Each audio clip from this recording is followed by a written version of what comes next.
Lead the way, Thoth.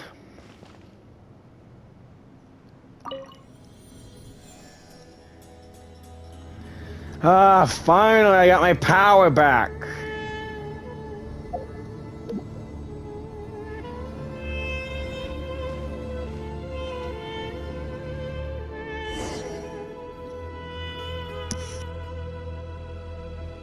Hey, more cats!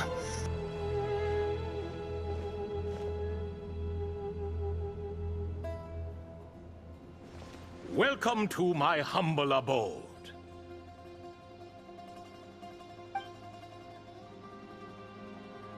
Oh, your house sure is spacious, Lord Ibis King.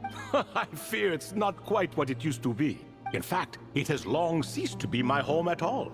It belongs to the descendants of the cats I once raised. Such adorable creatures, aren't they? Take the one I'm borrowing here, for instance. A chubby fellow with such lovely fur. Anyway, tradition dictates that a special guest such as yourself be presented with a gift. Me, a gift? Also, if you like cats so much, wait until you meet our cat, Sir Pounce-a-Lot. Also, the cat you are now doesn't look so chubby at all. Alas, it's a first-come, first-served basis, you see. I fear with the passage of time, none are left. Damn. What? So the treasure's gone already? Treasure, you say? Not an inaccurate description. Gifts and treasure. Are you talking in a literal sense? Yes, and no. Ag! I have the power to grant gifts inaccessible to the masses. The only requirement is answering a question. Not a bad deal, yes? Of course, my questions were given unto me by King Deshret, who in turn received them from the Mistress of Flowers. There are 3, and no more. What causes our rise and fall? What obliterates love and hate? What causes your rise and fall? What obliterates love and hate? What determines truth and falsehood? What determines truth and falsehood? Crap. The more he talks, the less Paimon understands. I see. That must mean Gudars and Makaira managed to answer 2 of the 3. Another who understands. Oh, so that's the event those 2 slabs are depicting. Ah, priests and their records. A singular obsession, and quite boring too. After being imprisoned within Aru, I could, on occasion, take the form of a cat to converse with those around me. But I despised speaking to them.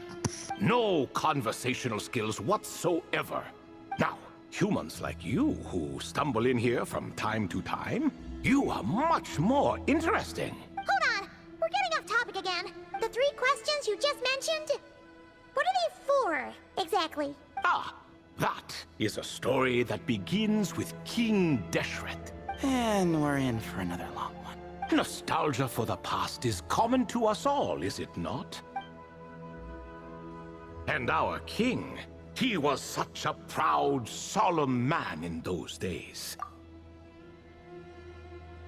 He watched us speak of the present and the future, of the wisdom we possessed, or were about to obtain. We were his proud retainers, confident in our belief that, so long as each one of us used our abilities to the fullest, progress was inevitable. Yet, King Deshret's ambition was not destined to be allowed in a closed-off world such as this. So nothing went as planned. In fact, from the beginning, there were signs an outcome of this nature was inevitable. Because although there were 7 pillars, one was forever absent. Al-Ahmar would insist the Dendro Dragon Sovereign was one of us, but the dragon herself rejected that idea.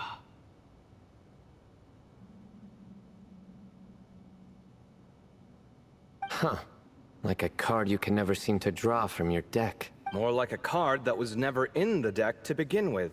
Alas, that's just who Al-Ahmar was. There was nothing we could do about that. And I always preferred chess to cards. In the end, life grew unbearable for our king. But, of course, those who remain must continue to live on. But subjects like us were less fortunate. After all, the fate of a retainer is decided by the king, including the chance to walk away. So it was then that King Deshret had Kroko, Goti, and I locked up within Aru, where we remain to this day. Kroko. Goti? Ah, of course. You're more familiar with their full names. Sobek, the Crocodile King, and Hereshef, the Goat King. And let me tell you, when it comes to chess, Hereshef was a habitual backseat strategist, always spewing nonsense from the sidelines. Well, Sobek was all too quick to take his terrible advice, to the point where I was the one who got accused of cheating.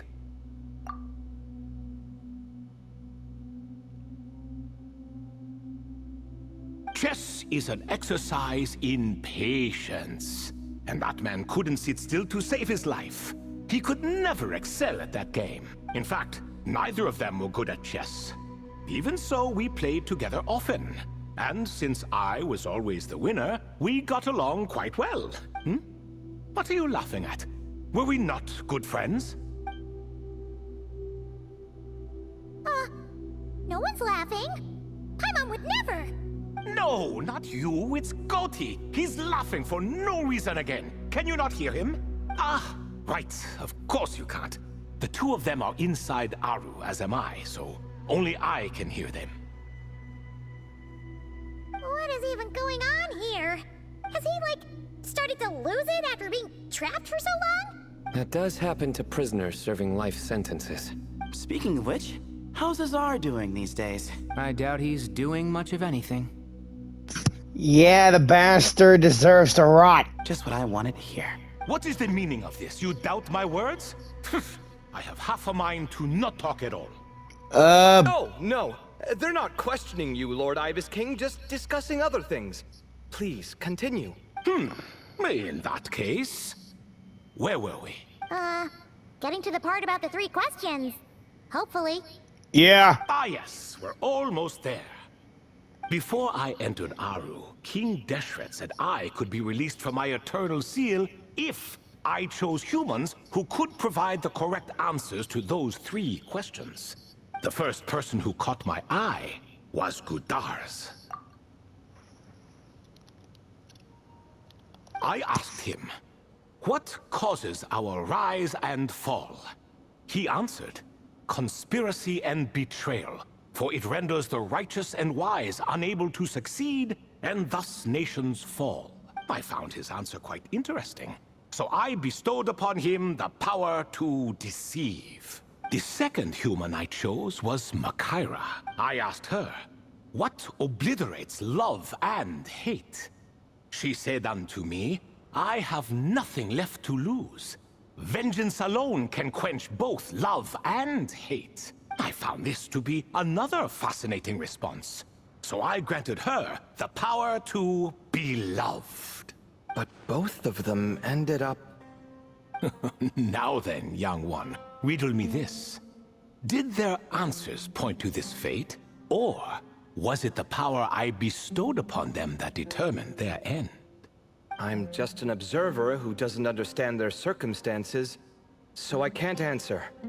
A clever reply. I do not wish to comment either.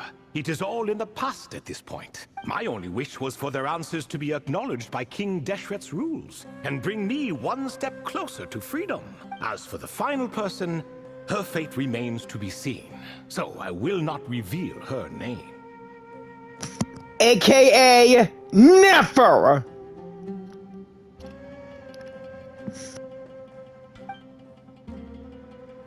The third person must be Nefer. I asked her, what determines truth and falsehood? And found her answer quite compelling, so I bestowed upon her a gift to match. As you can see, however, I have not been freed, so it's clear the answer she gave at that time was wrong. Damn. But, alas, 3 people were chosen, and 3 questions were asked. So now all I can do is wait. Wait until her wisdom is in line with the rules set forth by my king. Until she has found the true answer to that question. No wonder there was no third stone slab then. Or perhaps you're just not ready to include her in the story. Though, that might be a generous interpretation.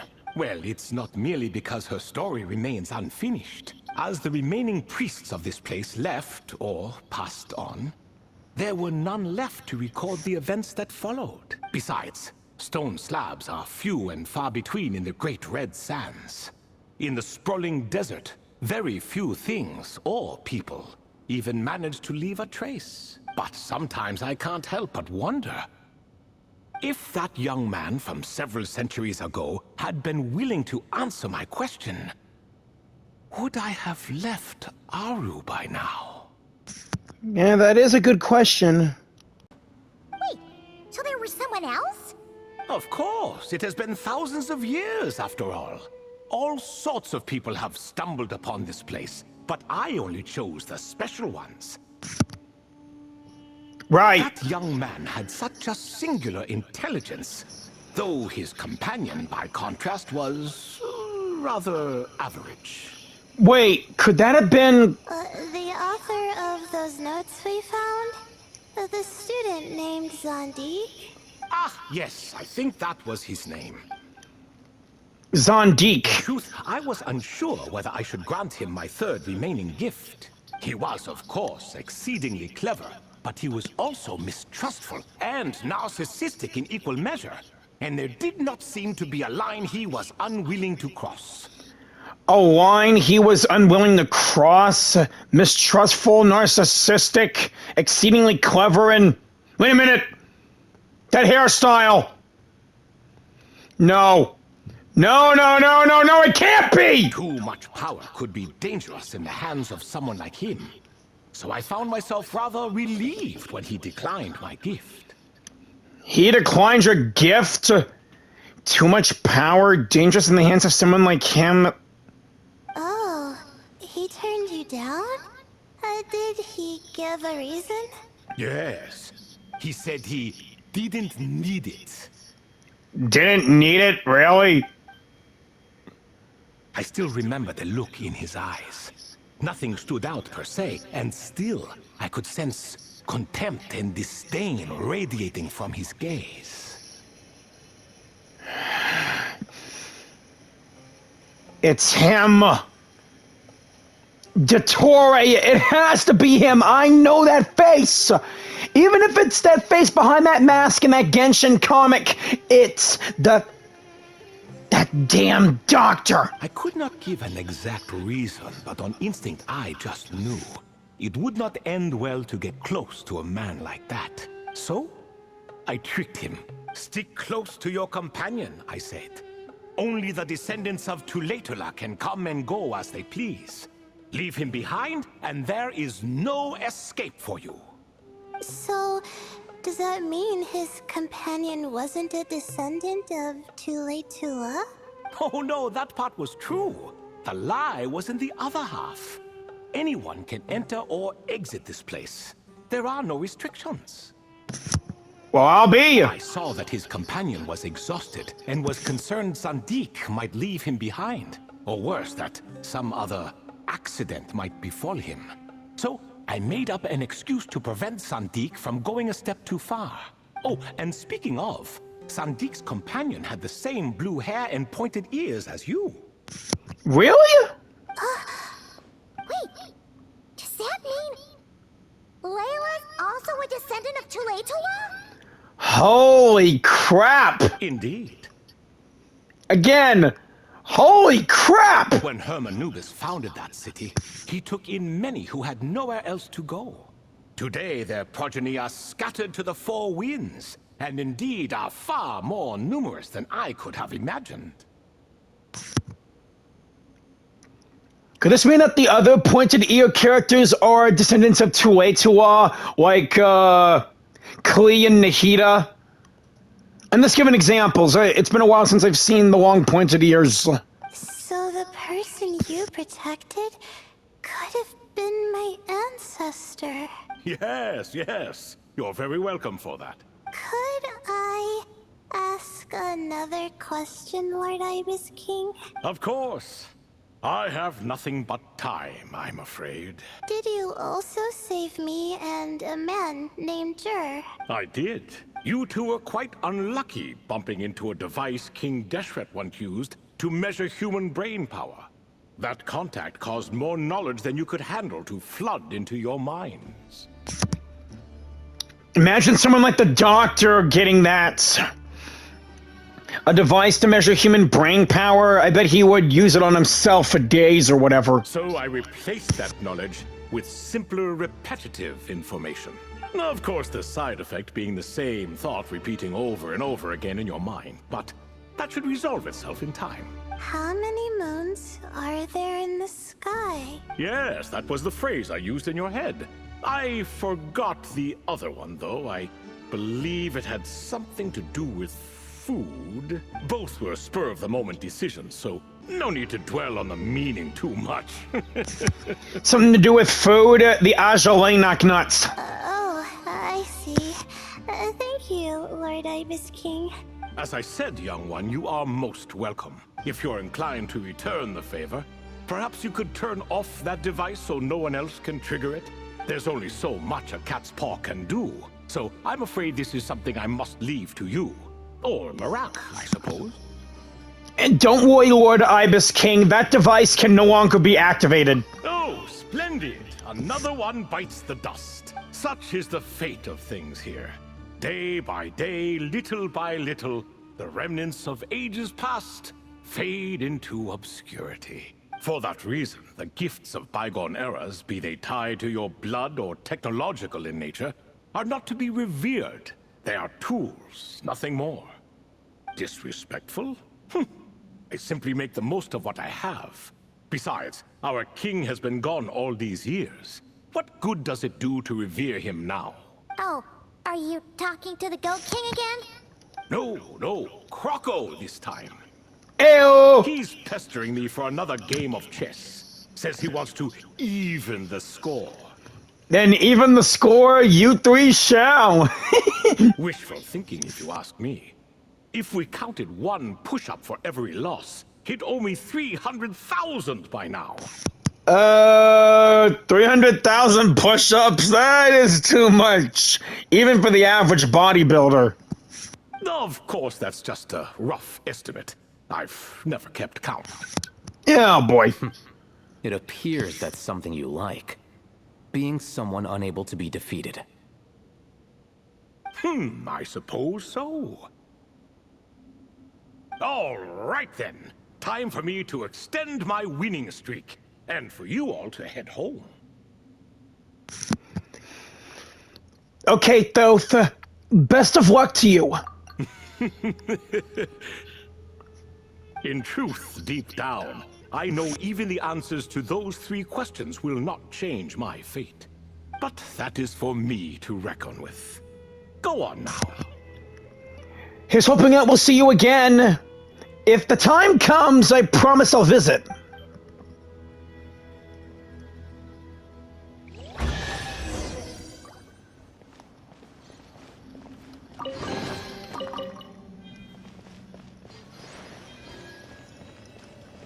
Guessing now's the time for us to get the math out of here. Gotta say, that was one long conversation. Excuse me. Do you even know what time it is? I've harvested 3 crops of tomatoes while you've been gone. Enough for the tomatoes, please! You're exaggerating, Professor. I'm making a point. There's a difference. Sincerest apologies for keeping you waiting, Professor Cyrus. Our mistake, sir. Please accept our apology. See, that's what I call manners. Now, are any of you hurt? Nope. It went way smoother than we expected, actually. I presume the investigation is complete then. Come, tell me all about it. Oh my, did you luck out? If you've read the work from the Vahumana Dashan, you would know that the Ibis King is, well, let's call it a mixed record. What do you mean? Perhaps he softened up a bit in his old age, and that's why he chose to help you. Or perhaps he just didn't have a good enough reason not to help us. I'll hate them. I think you're overthinking that. See? Marak agrees. No, come on, Marak. How do you even know that's what Marak meant? That could have just been a happy noise. Because like, no one can understand him except for certain people. In any case, there's a lot to be happy about. We figured out what happened to Layla and Djer, and there were some unexpected takeaways too. Yeah, I never expected to learn about my ancestry. I've always thought of myself as just an ordinary student. I never would have even considered something like that could be true. Just be happy about that, Layla. You're a descendant of Tuwe. Come to think of it, our ancestors might even have been friends at some point. Yeah! Huh? You're right. Come on, Tainari, keep a good relationship with Layla. Maybe I should take a trip back home to see if I can find any records about that. Oh, I was just throwing that out there. I wouldn't want you to go to the trouble. It's fine. My advisor gave me a break, and I still have a few days left, so... Oh, wait. My study topic. I haven't made any progress at all. No. I need to focus on that instead. One thing at a time here now, Layla. Right. Couldn't you help her, Professor? Huh? No, I could never. Me, you say? I'm from the Spatamar Darshan, and I don't think that Nephis or Zahahadi researched the stars. All I have to offer are my homegrown tomatoes.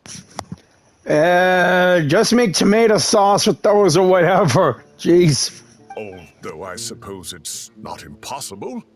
I can ask a few old friends to recommend some interesting topics. You really don't have to. It sounds like a lot of work. Hardly. A few passing questions while we water the plants? It's no trouble at all. Thank you so much. Of course. Now it's getting late, and you all must be tired. Let's wrap things up here. Time we head back. Some say desert nights are the sun taking mercy on us after the heat of the day.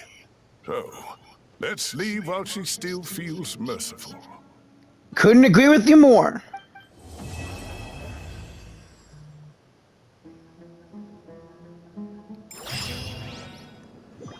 So that's the end of things.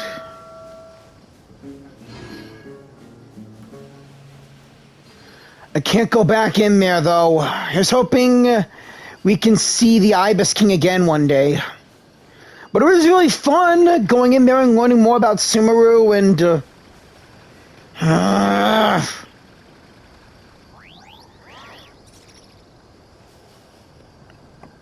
knowing about Dottore.